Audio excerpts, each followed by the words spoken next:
Hello, everyone. Welcome to the second Aspen Family Business Group webinar. We're very happy to have you here today. Our topic is family dynamics, and Natalie McVeigh and Donnel Nunes will be talking you through some complexities of working with family and getting along with family in your family business. Briefly, before we start that, I want to just let you know, Aspen Family Business Group, as most of you are aware, we have recently transitioned to a nonprofit. That's because we want to serve all family businesses more broadly, no matter where they're located, no matter their financial means, no matter who in the family wants to be participating. We are making resources available, and we're doing that through webinars such as this, through our monthly coffee, which is a drop-in opportunity to have a conversation with Leslie Dashew, one of the original founding members of the Aspen Family Business Group. We also have a great online library of resources on our website, which is going to be launching very soon, so stay tuned for that.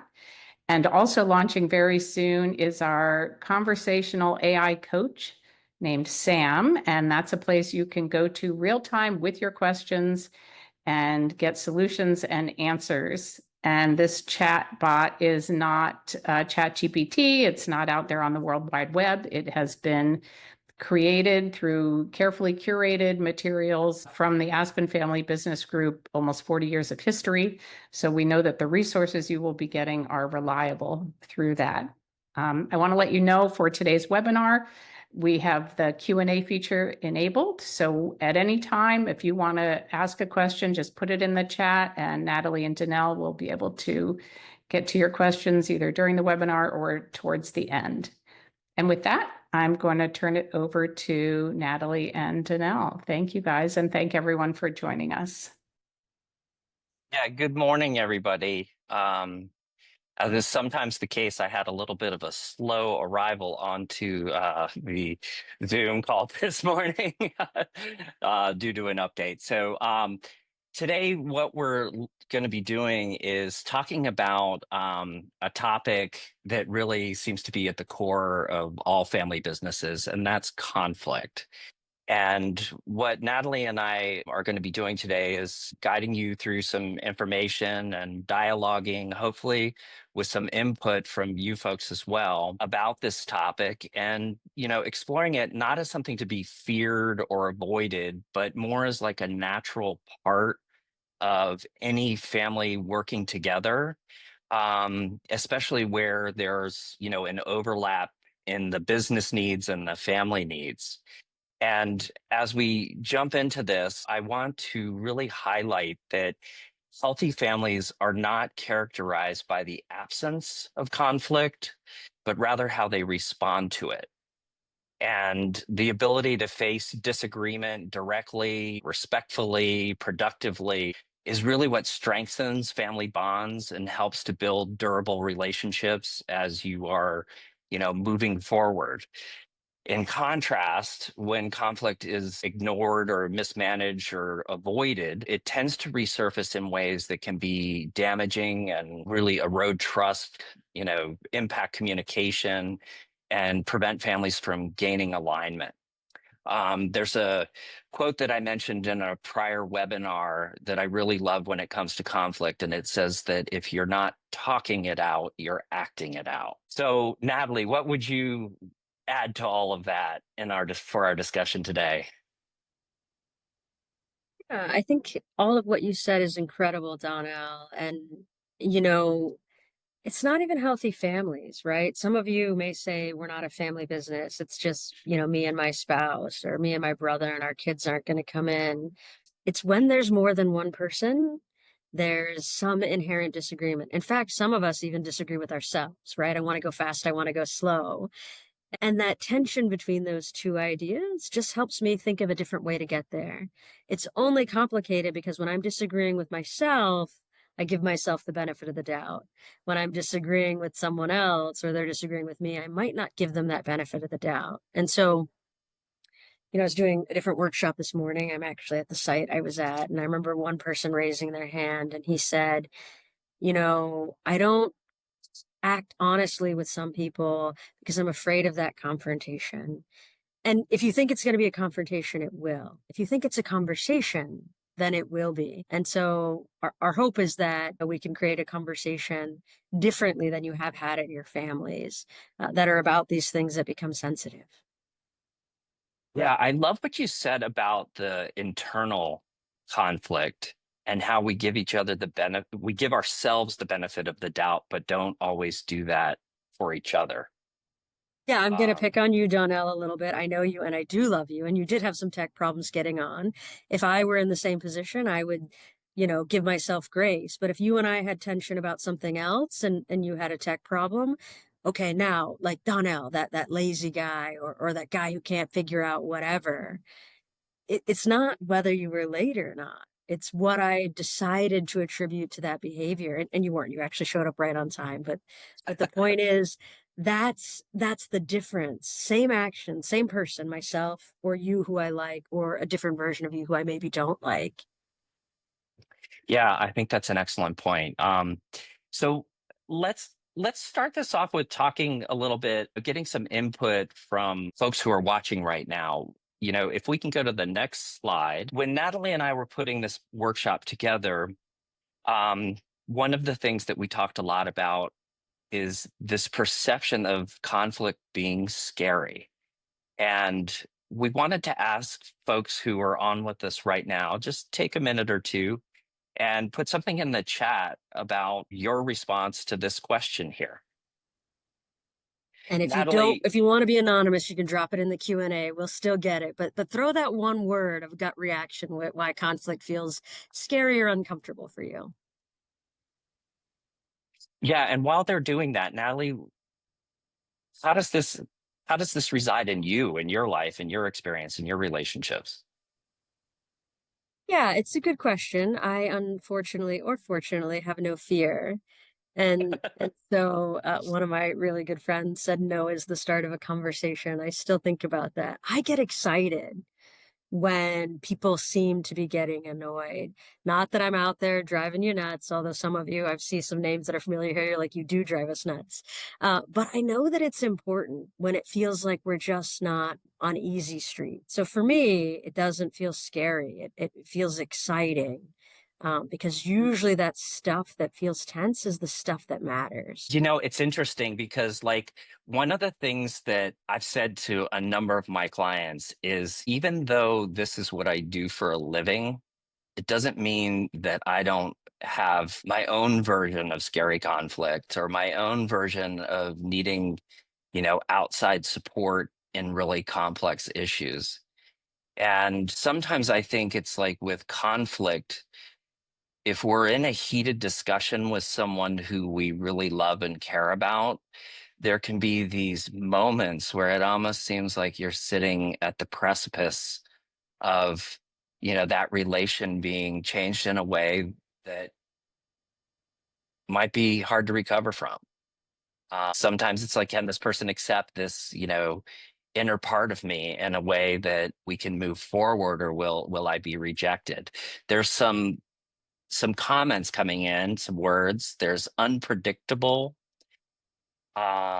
because of cutoffs in family history. And I'm assuming that is talking about where relationships have been fractured. Don't like confrontation, unsure if a resolution can be found. Sometimes conflict can get worse before communication gets better. Not sure how emotions or tone of conversation will go.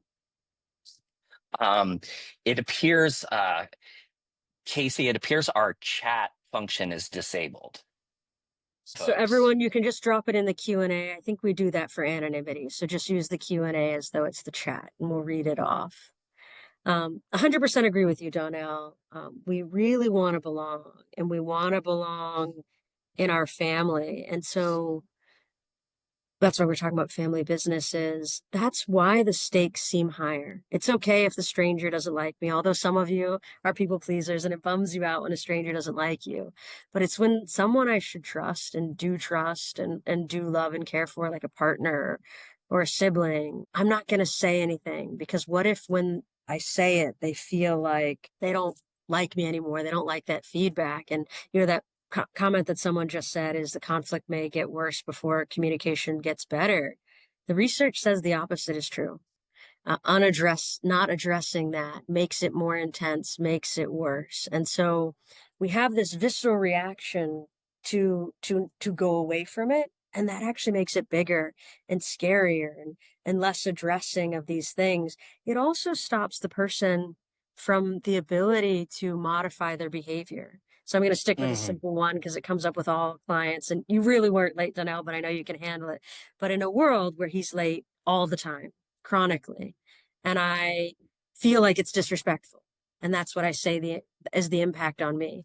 And he's been disrespecting me for 10 or 20 years, but I never say it to him. I say it to my sister, who also thinks this is a disrespectful behavior of his. Every day he's coming in late, he doesn't know it bothers us. And so actually that unaddressed tension intensifies.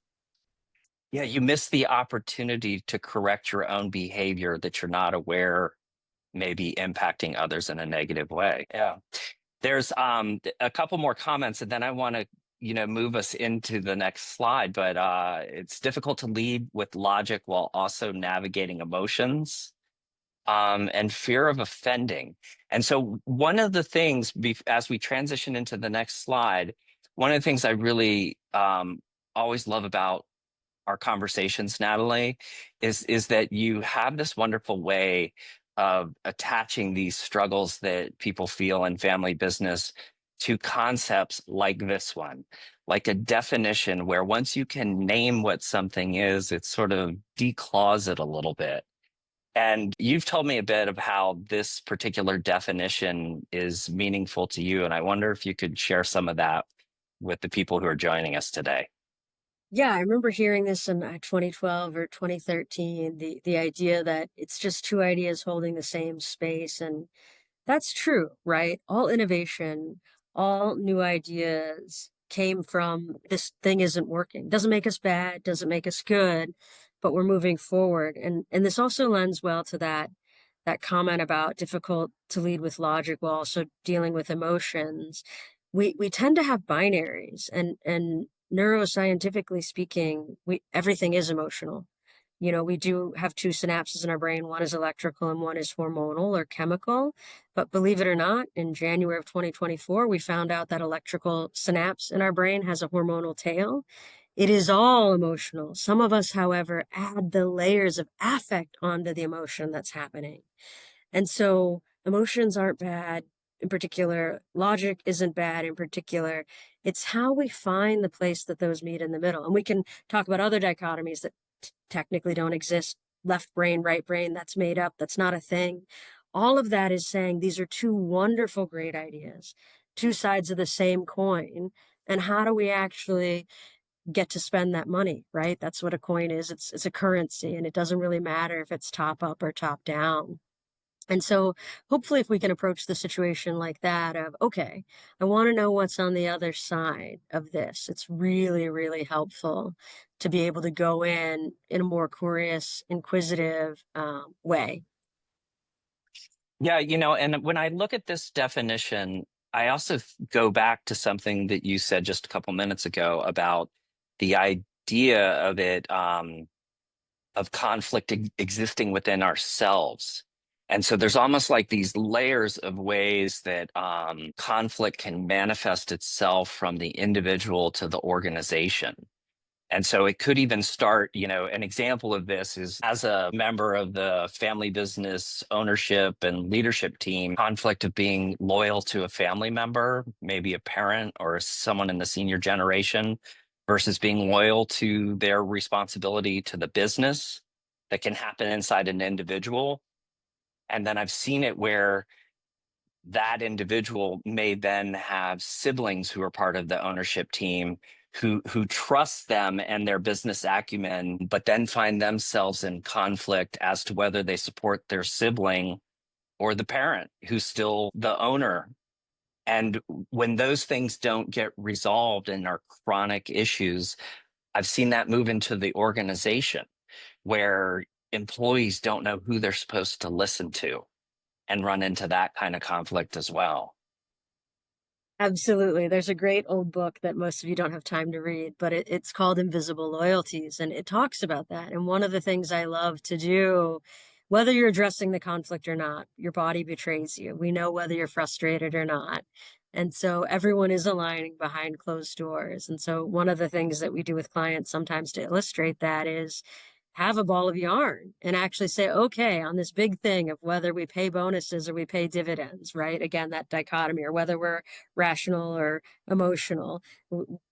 Where are you on the string? And we follow that string to show that you thought we didn't talk about this thing, but in fact, our actions are still saying we're addressing it. As Donnel said earlier, we're acting it out. And so conflict is catchy, right? Just like the resolution can be catchy. And so we're either dealing with it or we're making sure that it's the undercurrent. There isn't really this idea that if we're not talking about it, it won't happen.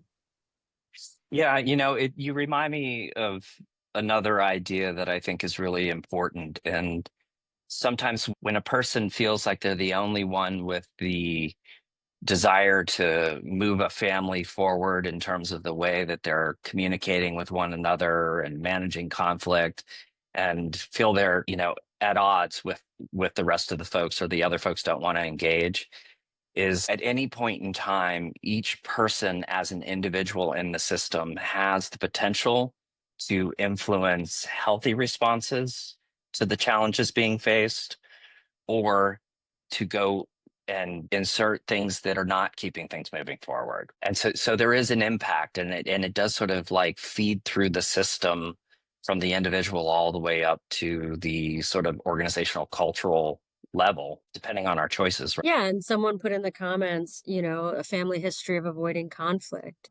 Avoiding conflict is actually a conflict strategy. It's just not the most effective one.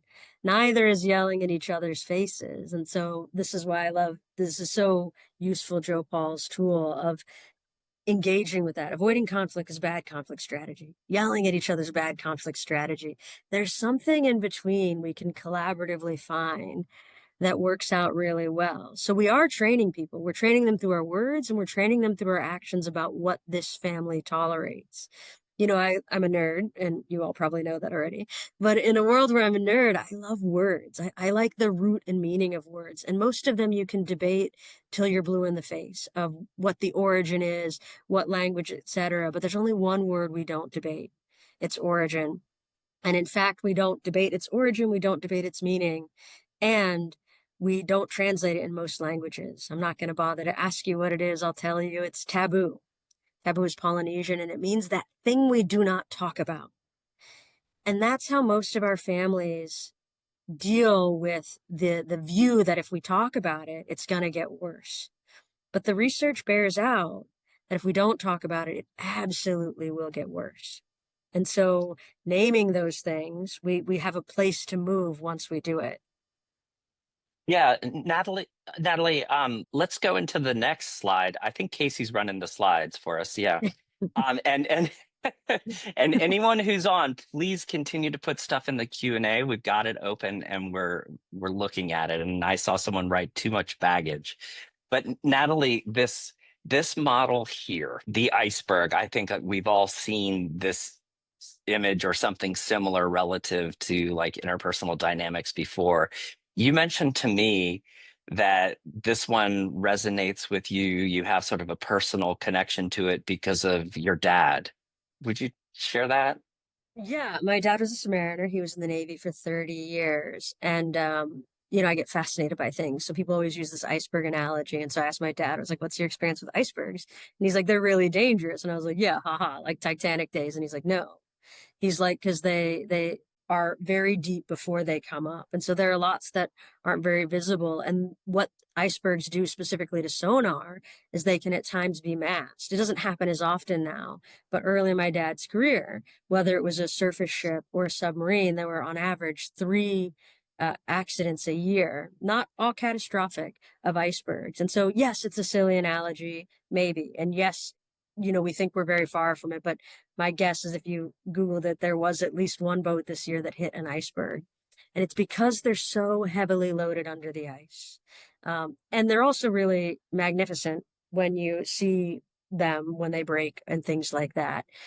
And so one of the things with family conflict is we tend to address the symptoms and not the root cause, right? I might say it's because my brother's paid too much, but really it's often because I've always felt that my brother has been favored more than me over the years. But that seems silly to say. That doesn't seem like a business decision because we can equalize the pay, but we might not still feel better about it.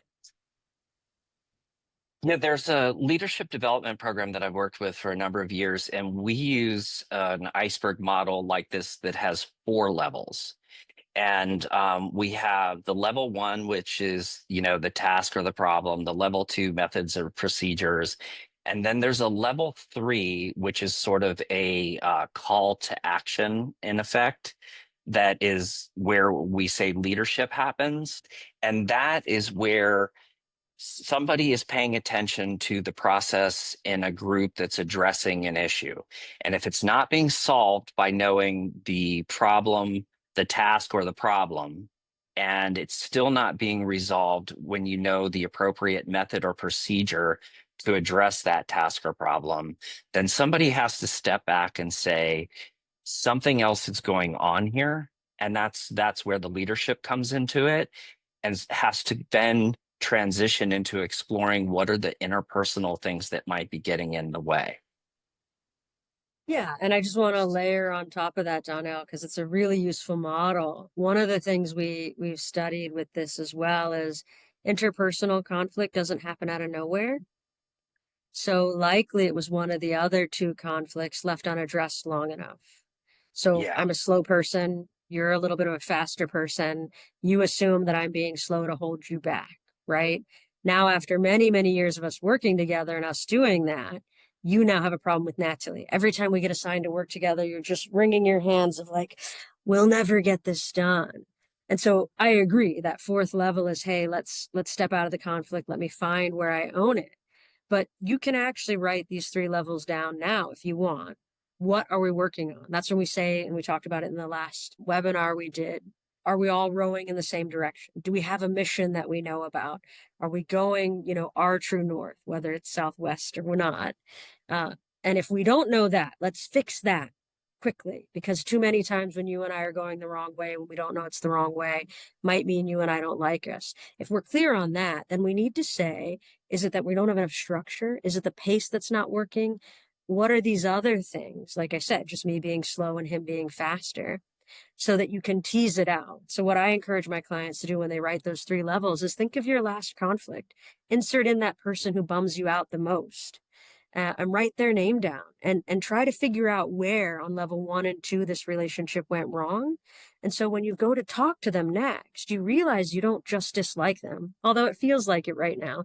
You dislike that behavior that they're doing that impacts you in a way that a slow person, when someone's trying to go fast, feels like I don't trust you, feels like I don't think you have it right, but I need to go slow. I don't just do it to Donnell, I do it to everybody else in the world. And so when we can start seeing that pattern of behavior, we can start finding out that maybe you aren't a nuisance, but this behavior impacts me in this way. And then I can have that conversation with you. And you can then explain yourself, and we can find this understanding. We can find what's really underneath the iceberg. And it's not that we just hate each other. Yeah, Natalie, when I hear you talking about it that way, so I had a little bit of an epiphany about the model I was talking about. So we use that model because we're specifically working on leadership development, and we're trying to call that out as a step to initiate thinking when people run out of the objective ways to resolve something, creating the solution. That what do you go to? But I could almost imagine there being a circle around this entire slide, and that circle is leadership. And that when you sort of start with that idea of leadership going into approaching this, that's mapping these 3 things out from the get-go and taking that as an assumption that that's part of it. Yeah, that's how we self-lead in these families. The exhausting thing about this, and I'll jump to the punch, is yes, it's on you. you're going to be the first person, probably you're here at this webinar, who's going to go in your family and change this conversation around conflict. But you have to be willing to tease it out for yourself. Half of our conflict is our internal conflict. And so if we can sort out that I really don't dislike my sister or dislike Donnel, I dislike these behaviors, then we have somewhere to go.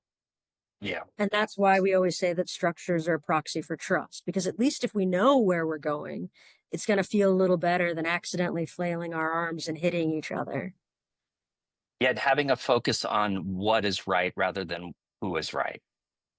Absolutely. We can put the problem on the other side of the table. You and I are unfortunately in different places, so it looks like we're opposite each other, but ideally we're sitting, right next to each other, and what's opposite us is the challenge we're tackling together.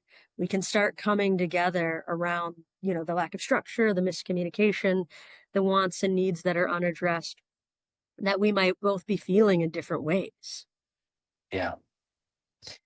Let's go on to the next slide. Absolutely. We just got a question, and it says, how do you work within a system that has participants that are not working on growing personally, able to come to the party with a willingness to work things out? It does start with you. We say in neuroscience, you have to name it to tame it, and you can become an emotional contagion. You can either become that emotional chaos or that emotional calm. I believe everyone is working on themselves and they're trying their best every day, but everyone's view is limited. Dr. Tasha Urich has some lovely insight on self-awareness, where 85% of us think we're self-aware. Statistically speaking, that's not everyone on the call, but actually 10 to 15% of us are. We all have our own lacunas or our gaps. Some people call them blind spots that we just don't see. So when we're family, we don't see the changes. If you've ever gone to a reunion, your friends from a reunion 10 or 15 years can tell your hair gray, and maybe that you've gained a few pounds or lost a few pounds, but your family doesn't, because those changes were small. So the first thing is, I would be curious about what ways are they working on themselves, even if they're not the same ways as you are. And what I can tell you about pattern interruption is you have to do it enough before other people see that you're doing it. We have these little hooks we're walking around with, and most of the time they don't hook each other. They're side by side. But I decide to let go. You've still got your hook. You're still going to sort around this for a while, and eventually you'll realize you can't hook me and you'll stop. So too often I find in family systems and business systems that you're on your best behavior. You've done really good work. You're coming in and you're helping, and you've done it 3 times. And since it's not working, you've given up. 3 times is not enough. You're going to have to go repeatedly show that pattern so they can realize they can put their hooks down as well, and they will join you. It's just not as fast as you'd like. Yeah, there's a concept Leslie Dashu and I have talked about a bunch, where we always like to ideally be the third advisor to come into a system, because we feel like we call it the pickle jar. And it's like when you're passing the pickle jar around, and then it's, the grandmother at the table is the one who finally gets it open. There's like a cumulative effect that is almost difficult to get your hands on. And to be able to quantify. But as people continue to work on themselves as individuals, it can have this sort of like collective ripple that spreads outward. And sometimes people, at first, it may seem like your family members are just putting their hand up, disregarding what you say, or won't acknowledge something that you've brought to the table in terms of how you guys could approach communication more effectively. But if you continue to do it, as Natalie's talking about, what can happen is that over time, those folks may come back one day and start demonstrating that behavior, because they've seen small examples of where it's had a positive impact. And so again, going back on each of us having the individual choice of whether or not we're inserting health or chaos into the system, we get to do that every day. And sometimes the process is what you have to trust more than focusing on an outcome. Absolutely. Natalie, let's talk about the TKI. Sure. So we talked about earlier, so this is called the Tom and Kilman Index, and it's one of two, problem-solving models. And I like to call it a problem-solving model intentionally, but it actually has to do with how we conflict, because conflict equals problem solving. Remember nothing else from today, that's the thing to remember. And so there are these scales of whether we're assertive, which is I say what I have to say. Not that I think something and I don't say it and later I'm a little passive aggressive about it, or I complain that you didn't already know, or not assertive, which is where I'm holding it in. It also has a variable of cooperative or uncooperative. That means I do it alone or I do it with you. And so assertive and uncooperative is competing. Now, we use all 5 of these in different ways. I use one up, I use one laterally, I use one down. A lot of competitors show up in leadership. It's actually how we excel. We get good grades, we're the top athlete. It's not a bad thing. Competitors are misunderstood in a way that I would describe as a golden retriever puppy. Golden retriever puppies sometimes knock over toddlers, but they're not awful. They're just trying to play. Competitors are loud and they want you to play with them. They're just trying to share ideas. And if Donnel and I were both competitors, which we're not, we could yell at each other, get a cool project done, and go have some beers together.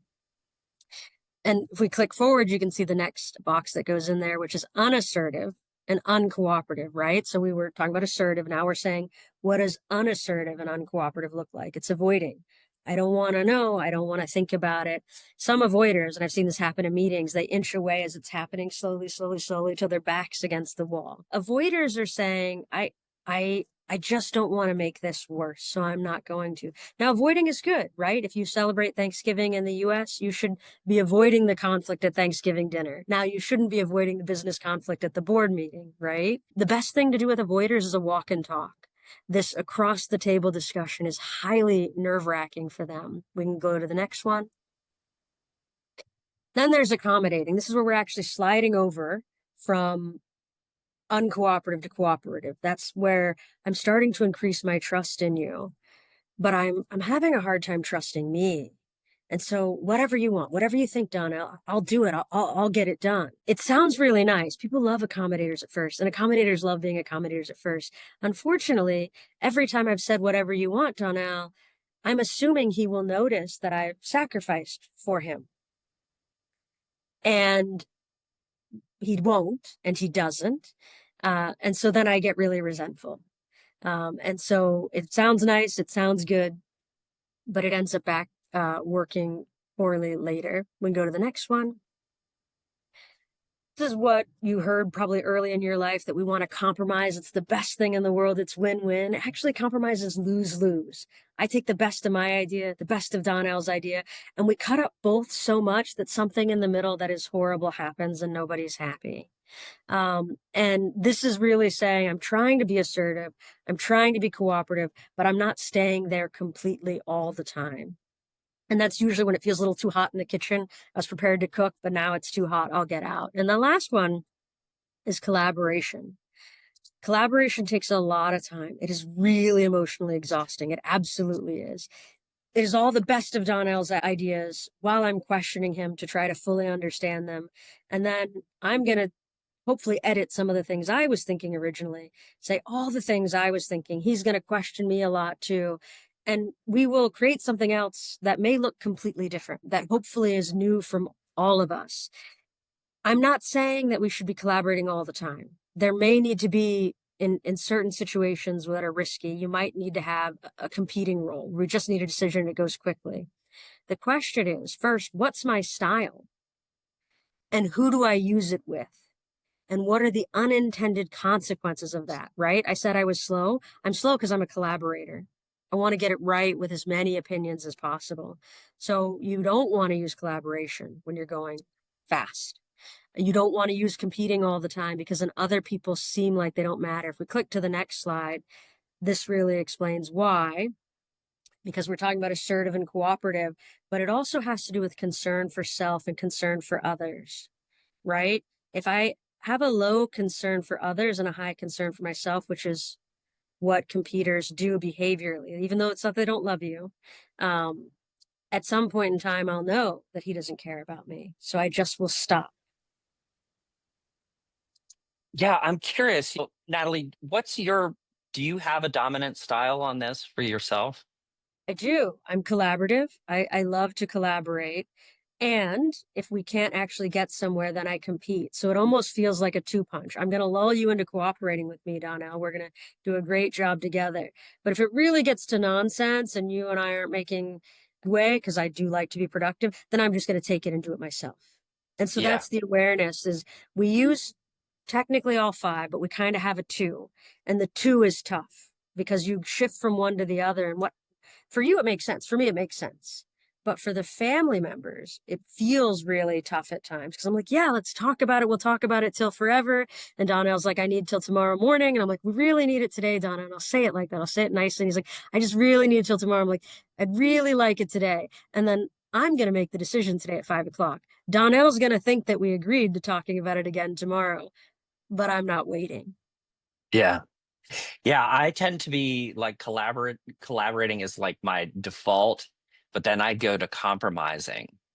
And the one that's on the bottom for me is avoiding. And I was thinking about that, like avoiding, when is avoiding actually the most productive way to go at it? And with avoiding, sometimes if it's something that you just don't tend to do, it's at the bottom of the pile in these preferences. One of the things that I've noticed in my own life is that I may spend too much time on certain issues that really could just be let go for the sake of harmony and relationships. And I'm wondering if you have seen that kind of thing with clients that you work with. I have. And, avoiding isn't terrible. And we hear it a lot in families. But if you look at this slide in particular, where it's low concern for self and low concern for others, sometimes avoiders, and I had this happen with a client, she saw this red flag in some of their business decisions. She was a minority shareholder, which doesn't really matter, but she saw this thing, but she didn't want to rock the boat and she let it go and she let it go. And so there was some public backlash to the company. And she's like, I could have told you that was going to happen. And everyone was like, well, why didn't you? And she's like, well, I didn't want to offend you. But when you avoid that feedback, you rob people of the ability to make that change. And so when we see this trend of avoiding, and we saw it in some of the comments that came through in the Q&A. If you really think about it, it's a low concern for other behavior. It might give you the gumption to actually say whatever it is that you need to say. Now, it doesn't mean people need to pick it up and do anything with it, but you should give them the benefit of the doubt of saying it. So you have integrative and distributive on this chart as well. Can you talk a little bit about what that means? Yeah, so that integrative behavior is how we actually stay together, and distributive is how we push that out, right? Competers and accommodators kind of get things done. Collaborators and avoiders kind of bring things in, and they come together and compromise, right? If we talk about compromise, it's efficiency. And so these are the tensions in the model. And that's why you might need to use them. Like I said, Thanksgiving dinner is the time to avoid the confrontation, right? This is the time that we're going to be family. But if we need to make a decision, we should find a way that we can get more to distributive because it's going to be closer to action. Or if we need more of our minds coming together, one of these integrative patterns like collaboration. And so first, know the model. We can send you tons of resources to read on it. You can even take the assessment and those kinds of things. But I think it's pulling the tools intentionally. I said this in the last webinar, and it's true for this one too. We're either doing this by default or by design. So it's okay that you may still, Donnell, be a collaborator and a compromiser, but you might want to say that. You might say, Natalie, I want tomorrow. I know you want today. I'm going to compromise. I'm not completely comfortable. I don't think you'll blow it up. Let's go with your opinion just for sake of work. So you just explicitly state that. And then I can decide if I want to let my competing go and say, you know what, Donnell, I'd really like to get this done right.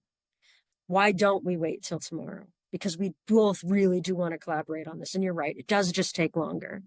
And so I think that's call out just helps you move the needle a little bit. And it's neutral. You're not calling me slow, and I'm not calling you slow. Or you're not calling out when I am expeditious, which to you feels random because it is a switch. We're just using this language to describe that behavior. Yeah, and so if I'm in a family business and I know that I tend to be one thing versus the other. and we're learning together about our different conflict styles as a family ownership team or a leadership team. What are the ways that like teams can use this information in like a practical manner to addressing a particular issue that comes up when it's pulling some people away from their defaults and into things that they maybe feel a little less skillful doing or a little less confident in doing? Yeah, we'll send the handout after with the recap of this, but it goes through the pros and cons of each one of these and how to describe it. And what I have clients do with or without me is put these in the corners of the room, like most rooms have corners, and say, and then there's the one in the middle, and say, if you had to say how you behave at this job or on this team, pick the one you're doing. Go in there, go with that group. Besides the stuff you've already got in the cheat sheet, describe why that's useful. Describe what's great about it. What are the things we lose from that? And then you have them share that and then ask them to go to the corner that they think would be the most useful or the center for how we should be making decisions. And then it doesn't change you as a human always, but when you can call out the meeting. So we're having our board meeting today. We really need to get this merger and acquisition done. So I'd love to spend some time making a collaborative decision, but at the end of the day, because we have to make an offer, we will have to get to competing if we really can't get to a consensus, right? So you help people come in saying, I know this is a stretch for some of you avoiders. We can sit next to each other. We can actually have a standing meeting, right? But we're going to try this way of problem solving together. And if someone does do, like, computers tend to get loud, right? And so if I start raising my voice or something, you can say, hey, that competing is showing, and right now we're collaborating. We will get to the action at the end of the day. So it's really useful. In fact, some clients actually have the word in the corner of their boardrooms. And so when they're deciding that they're switching in between, they go and they move to that. I love that. So it's basically you're having the people sort of associate with this graph in a physical working space and even moving their bodies around a little bit to be really in touch with where they stand. Yeah, and we have something called contextual memory too. So when you really do this thing where you go in the corners and you identify and you have this conversation, that can be a couple hours with people if you're really doing it, if you're really sharing and you're digging in. And if it's the same room that you have your meetings in, and you say, okay, we're collaborating, let's go to the collaborative corner. You actually can get in that mindset. You can embody it better. Now, I'm not saying all your meetings have to be walking around, but interestingly enough, it can change things if you do that. Yeah, one of the things that came up for me when I was thinking about all of this leading up into the webinars, I was wondering about the way that other assessments interface with this one. So, like, if you have a group that's all done the DISC, or you have a group that's all done the Myers-Briggs, or something like that, how do these integrate? Do you intentionally mix the two together when working with groups? Yeah, so the Thomas Kilmann is just when we're under stress and under conflict, but there are some corollaries, right? Like D's tend to also be golden retriever puppies, tend to be misunderstood in ways, and a D and a computer will sometimes not give you credit for the idea, but get there. And so that's the misunderstood thing about computers or D's or sometimes E's, specifically in EN. They hear all the information. They have a hard time admitting that it's yours, and you've won when they spit it out of their mouth. And so there are corollaries, but those are more behaviors for work styles. And this is more behavior around a problem specifically. They complement really well. You do see some very great corollaries. I do tend to encourage to have, that's the DISC or Myers-Briggs, or what's called the descriptive assessment. I love descriptive assessments paired with something, whether it's a competency model or like this, which is a conflict index, and there are about 4 of them that exist. This one's just really simple, and it is one of the oldest. And if you get it from a place that has valid psychometrics, it makes it much stronger than some of these more new models. Yeah, I almost wonder if that top one, that concern for others, if that, for those who are familiar with the Myers-Briggs, if that is like the T and F thing. It can be, yes. I mean, accommodators tend to be Effy, right? Yeah, and so just for those who aren't familiar with that, the T in the Myers-Briggs, when it comes to decision making tends to focus on sort of outcome based factors and like objective outcomes. And the F tends to focus more on how is this going to impact the people who are involved. Absolutely. Which could also be a DS link too, right? S is Yeah. about safety, people. D is about getting the job done. And so, yes, there are corollaries. And the interesting thing about the TKI, because it's around problem solving or conflict, is you can appear different. Some people might be surprised that I'm a competitor because sometimes you and I sound a lot alike. I think they both guess that we're collaborators. They might guess that we're both compromisers, but we're not. Yeah. But we could have the same disc or we could have the same Myers-Briggs. I don't know. We haven't looked at each other's. But under this specific situation, we change because it's pressing, Yep. because that decision needs to happen. Yeah. And now going back to the question of what do I do if nobody else is willing to participate in learning and development? How can somebody finding themselves in that position in a family group use this information to learn about themselves in ways that they can influence the broader system? It's a great question, and it really depends on your level with discomfort. You know, one of the things a lot of my clients have done when their family said, I'm never going to do this, is they say, okay, I'm going to pay for these things on my own, and I'm going to share that data. I'm going to share that report and share how I've grown from it. Others decide to bring it and do that small workshop and hopefully engage with people in that way. That other people are not participating in your family change is not a reason for you not to. Imagine a family of 5 people, 2 parents, 3 kids. The 3 kids decide to change and the 2 parents don't, and they each change 5%. That's still a 15% change in the system.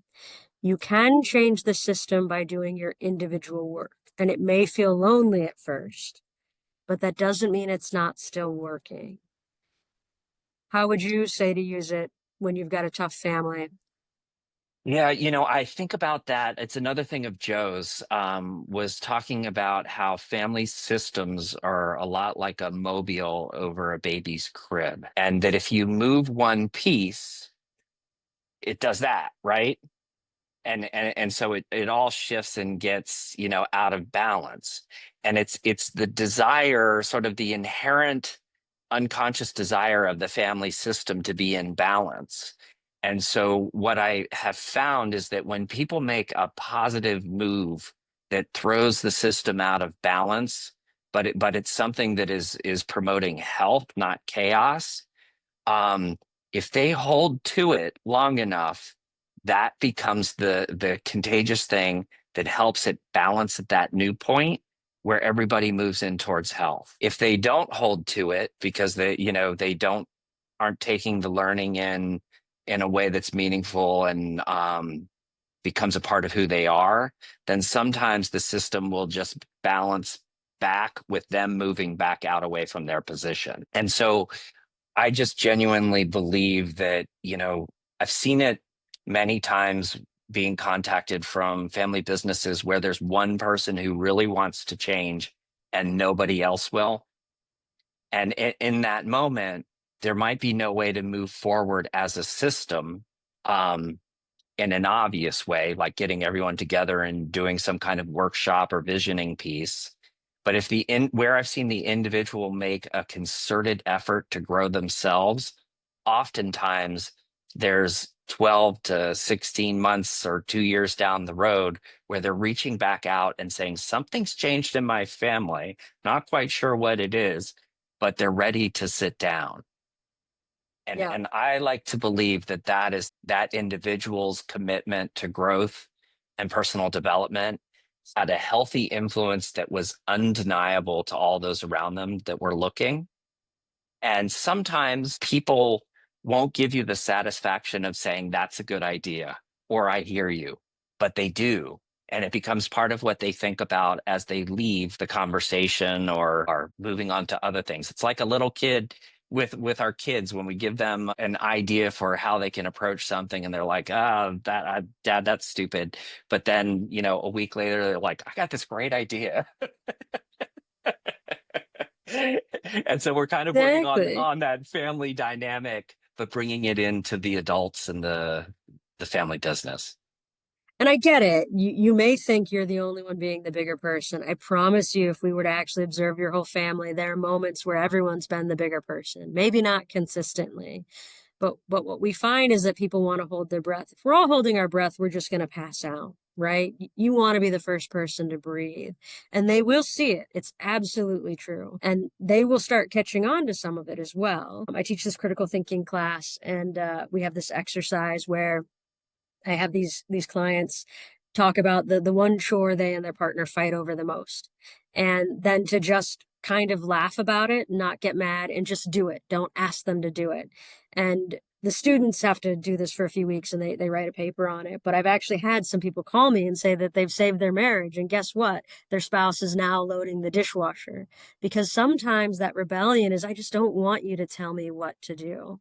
But if you're Yeah. not taking the bait, and you're not nagging me and you're actually doing it, now I feel empathy towards you. I actually remember that I like and love you. Remember, if we go back to that first thing we talked about, interpersonal relational conflict usually isn't a thing on its own. It's based on something else. So my constantly reminding Donnel, are you coming? Are you coming via text is probably the reason he doesn't want to come, right? Yep. He might not admit that. He might not know it. I might not know it, but we're complicit in creating that pattern together. Yeah, and I think you bring us to a point where it's also worth mentioning this. A lot of times the intensity of conflict, it can give you a read on, how deep that interpersonal side of it might be.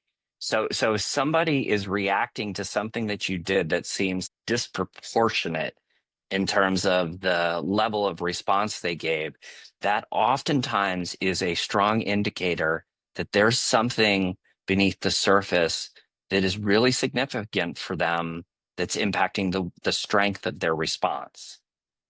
Absolutely. Only have about 5 minutes left. If you guys want to drop your last minute questions in the Q&A, if not, Donnell and I can talk forever about conflict. But I hope you think of it as a problem solving, right? We're managing our differences as a group because we're different people. It is good that we're different, right?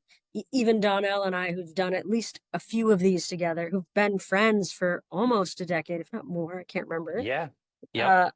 Have a diversity between us. And if we didn't, what would be the point of listening to the two of us talk about this in different ways? You could just talk to one of us.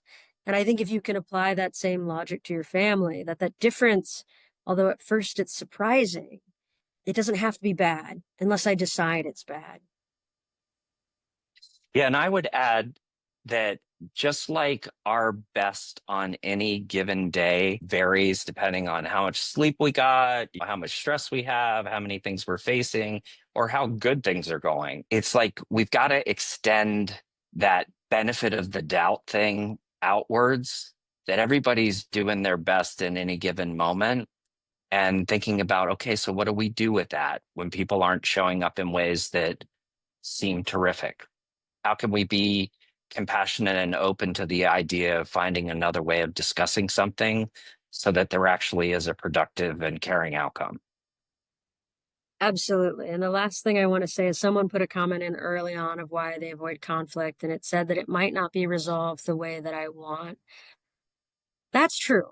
I usually have this chart that talks about whether we should have dogs or cats or whether we should have chocolate ice cream or vanilla ice cream because one of us is a psycho and one's not, right? That's a position. But if you really go through the whole chart that I have of things is if you have a cat or a dog, you want a pet. If you want ice cream, it's because ice cream is delicious. If you want a beach vacation or a mountain ski vacation, it's still that you want to spend time together. When we really dissect conflict, we find that our interests are more common than the position. The position is yes or no. I want to raise or we can't afford a raise. The interest for both is probably that I want you to develop, right? And if I develop you by maybe sending you to trainings, I might not be able to pay for your pay rise right now. But you think you might not get the positional answer that you're looking for, you may still have the interest that someone else has. So being clear on what that interest is much more effective. Natalie, there's a couple of comments, some talking about not sure how emotions or tone of conversation will go. And then someone wrote, having come from corporate America back into family business, how can you make it easier to remain professional with all the family emotions and history? Yeah, we talked about that contextual memory. There's also something called associative regression. There's a way our brain works with our family members that don't work with other people. So, really practicing individuation, really practicing some self-soothing strategies. If you don't have a coach to support you with that, looking into that, um, that you feel emotional with your family makes sense. It is an emotional system. It is tough. It is hard. It is not also in some ways, unless you're being really aggressive or mean, inappropriate because it is inherently emotional. So I don't know if it's your own discomfort of people displaying that to you or the fact that it's showing up for you. And I will add one last comment on that too. With the idea of a coach, working with a coach, you can do things like the Hogan and learning how to understand your own motives and values and drivers, and then looking at how to leverage those to get to that emotional sensitivity place if that's hard for you. Yeah, there's also an emotional reactivity assessment. There's a bunch of ways to do it, but you've got to understand why you're uncomfortable to begin with and what's coming up for you. Yeah. I'm going to jump in. I want to thank Natalie and Donnel. Clearly, you guys could talk and share great content and great ideas with everyone for quite a while. I want to thank you both very much. I want to thank all of the webinar participants, and I'd love to see all the activity in the Q&A. That was great. We have a more interactive session, which is our Coffee with Leslie. That'll be on May 15th, coming up soon. Please feel free to forward our emails that you're getting through MailChimp. And if you found us a different way, let us know. We'll put you on our mailing list. We have another webinar coming up on June 3rd, which will be about vision and values in your family and in your business. So I want to thank everyone for joining us today, and we'll see you soon. So Natalie, as we, close out the webinar talking about family dynamics, there were points in time where I was thinking about aspects of like what is really happening between individuals when communication is taking place. What are the ways to get our hands on it, like define this problem in a way, or not necessarily problem, but define this phenomena in a way that we can really wrap our heads around everything that's taking place when people are trying to communicate around difficult or other issues. And you and I have talked in the past about this communication model, thinking about sender variables and receiver variables and all that they add to this, rich interaction of human dialogue and family dynamics. And I'm wondering if you could run us through this model. Yeah, this is one of the great communication models out there. To be fair, there are lots. And in some ways, we're agnostic. We want you to find the one that does. But they all really come from these studies that say really only about 7% of what's said is retained. And also that people who don't feel heard are bad listeners. And so we're really battling those two things right out of the gate. And as we were talking about in the webinar, people mention this idea of like, oh, being logical versus emotions. But unfortunately, there are emotions. So the more that we fight that, and that's really that undertone there, we try to have these fact fights, but they're actually feelings fights, right? Maybe you interrupted me. That's a fact, but I felt disrespected. That's the feeling we're actually talking about, because usually we're not just describing the behavior. So there's an emotional layer that really then has a layer of trust. Do I feel comfortable with you having this conversation too? And so we can build those two things by behaving well in these conversations. We can also erode those two things by behaving well in those conversations. So there's first what I want to say, right? If I'm communicating to Donnel and it's coded by how I grew up, right? My own experiences. And I love to say that in a very simple way. We do something called equivocate. We change the name of definitions without knowing it.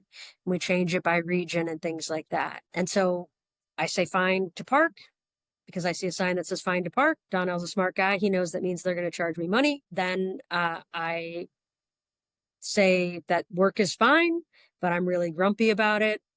And that's how we change those things. And then there's our experience with the topic, right? If I feel nervous about money, maybe I don't want to ask my parents for a raise, I'm going to maybe stammer. I'm going to maybe feel nervous. And then there's a background with that. So again, Donnell's my dad, and I feel uncomfortable asking for a raise, and he always says no to me no matter what. And so I'm really adding all these layers into what's going on. Some are verbal, some are nonverbal, some are in patterns. And what we tend to do when we're nervous, we speak really fast and our voices raise and we get really high. And it's very easy for that to go awry. What happens then is Donnell has this receiver side that has just as many filters as I just described.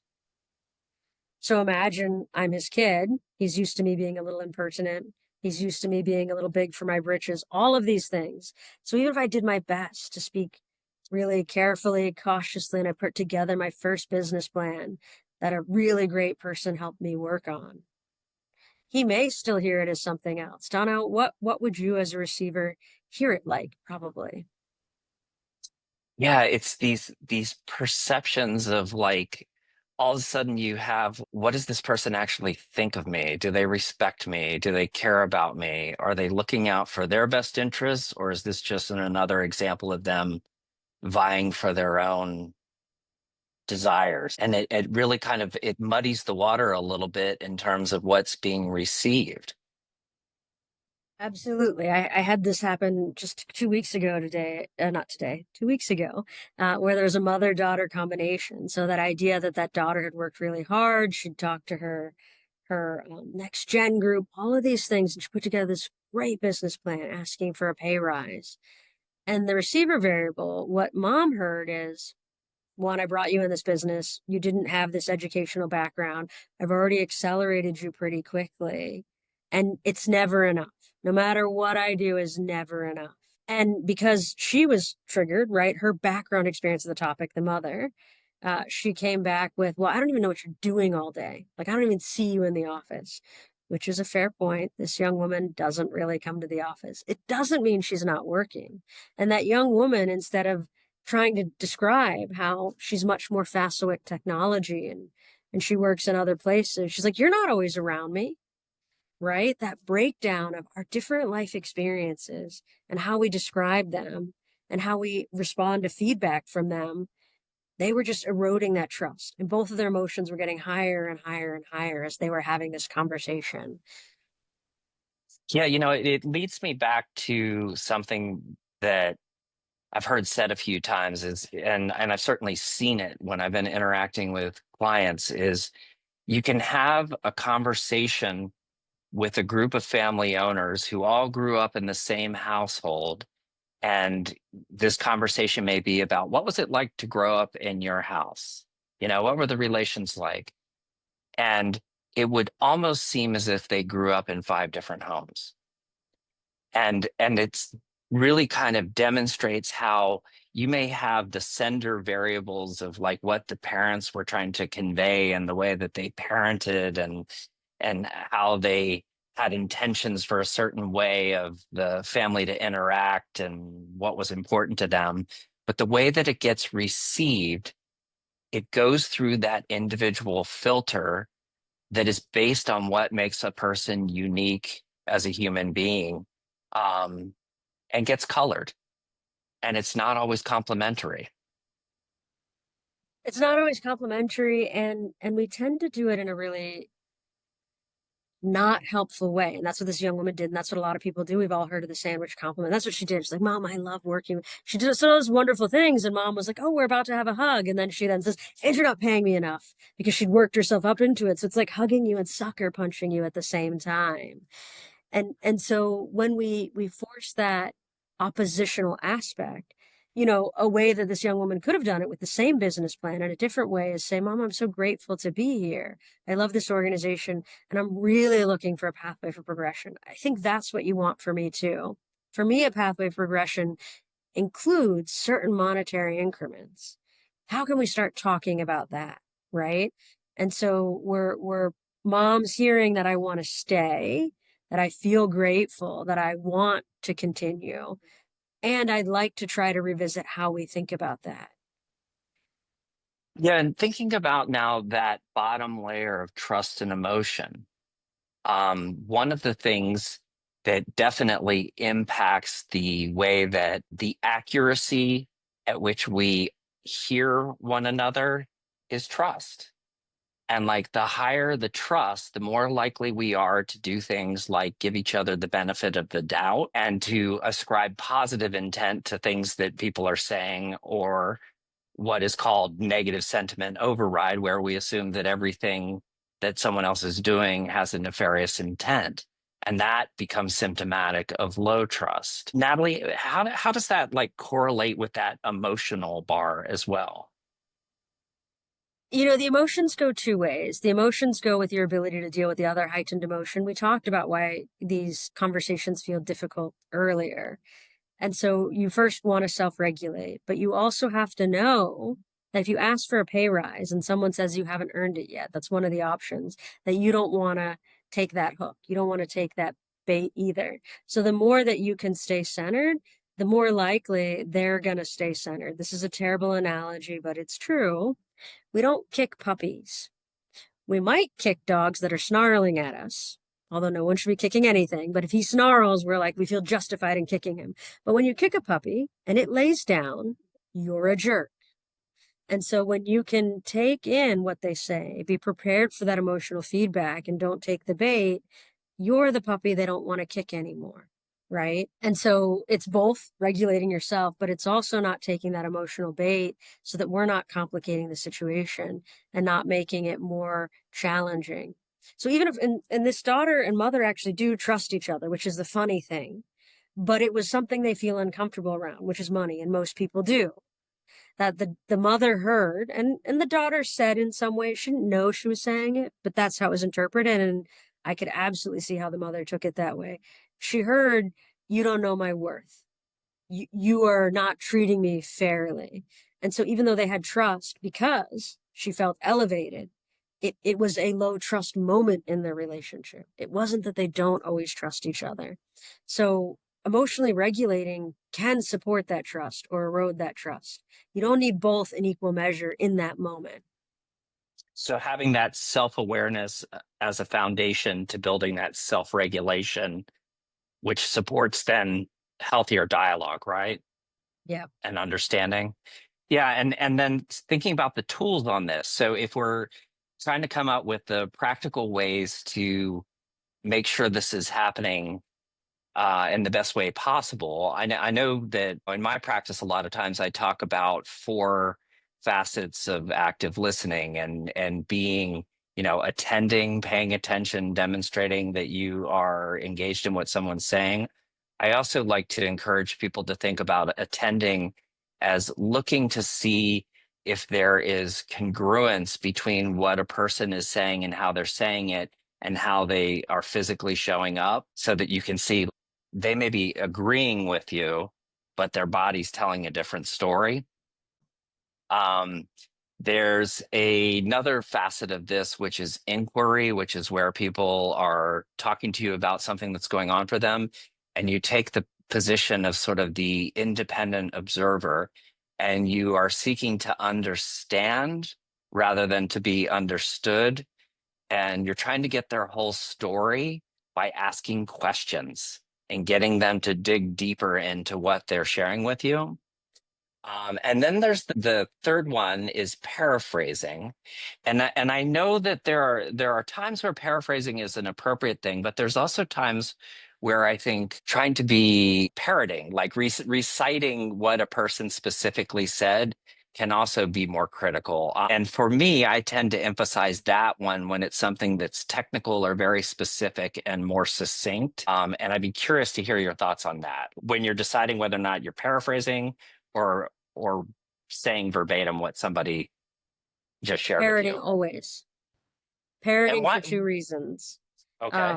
The very first one is we love to correct other people. So I tell you, Donnel, I've had the worst day I've ever had. And you repeat back to me, I've had the worst day I've ever had. And because I want to think you're wrong about that, I was like, I didn't say that. I said I've had the worst day I've had all week. And instead of you correcting me, you say, okay, you've had the worst day you've had all week. Okay, why is that important? Or what about that is important? I get to edit myself with you. So I get to hear my errors as if I'm the person speaking and you're parroting. The other piece is you, if we're in a perceived conflict, when you say it out loud, your brain hears it as truth too. You're able to try on my side of that discourse more effectively. And so it really is more effective for both parties when you're especially having some tense relationships.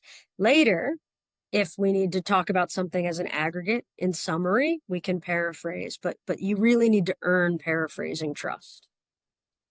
Okay, so when you're in it and you're seeking clarity, the parroting can be more effective. So I'm curious if that's what I'm hearing you say. Is that accurate? But I'm That's correct. paraphrasing there. And so what I'm wondering is then paraphrasing matched with the fourth part of active listening, which is checking for accuracy. Does that elevate it to the same level as parroting?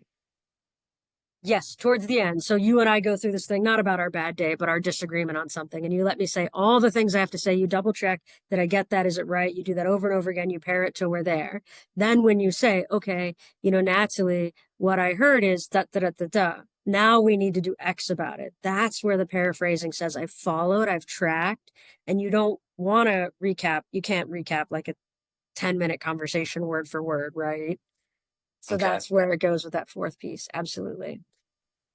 Excellent. Yeah. And going into that fourth piece is that it's actually a bigger concept than just how it connects to paraphrasing. So there's one part of checking for accuracy that fits with paraphrasing where you're going, did I hear that correctly?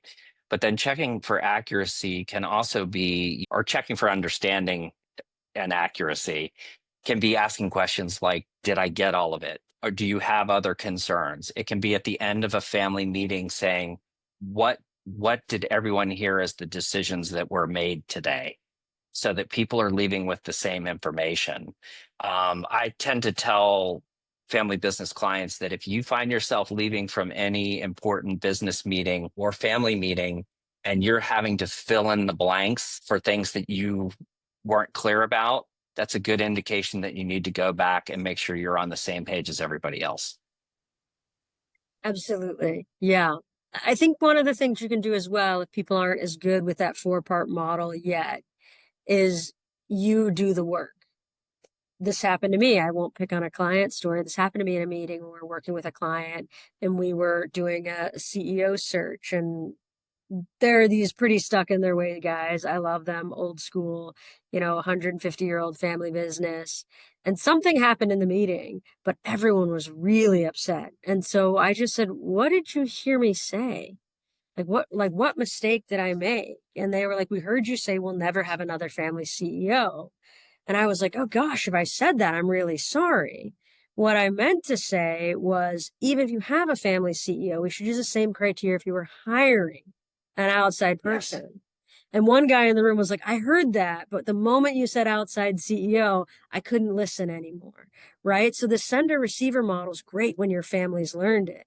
But if they haven't, you can help them when you notice there's a difference of how they're interpreting it, of saying, what did I say wrong? Help me understand, where you don't need them. It would be great if they would parrot or paraphrase, but they might not have learned this. So you're checking in when you notice something going on in the room. I was just working with a client last week too, and this happened between a mother and a daughter, where she's like, you don't care about me at all. And the mother was like, oh my gosh, honey, like, what did I say that made you feel that way? And I think that's it's very important to prep our sending. It'd be great if our receivers were that communicative. If they're not, we need to help them. We need to help them realize when what we said, what our intention was, doesn't match the impact it's having in the room. So we can kind of coach people into that by being our own receivers as well, and saying, ooh, this seems to not match. What did I do wrong? People love telling you when you're wrong. So just start there and they'll do it. Yeah. And I always go back to, again, no matter who you are, if you are a human being, this can be challenging. no matter what your background is, you know, and making sure that there is accuracy in terms of what somebody is sending and what somebody is receiving is a skill to develop. And it also is sometimes something that requires having a third party involved to help mediate the exchange of information and make sure that, you know, the filters around the background of life experience and the person and experience around the topic are being accurately looked at and interpreted. Absolutely. Yeah. Well, thank you, Natalie. This was a lot of fun today. Always.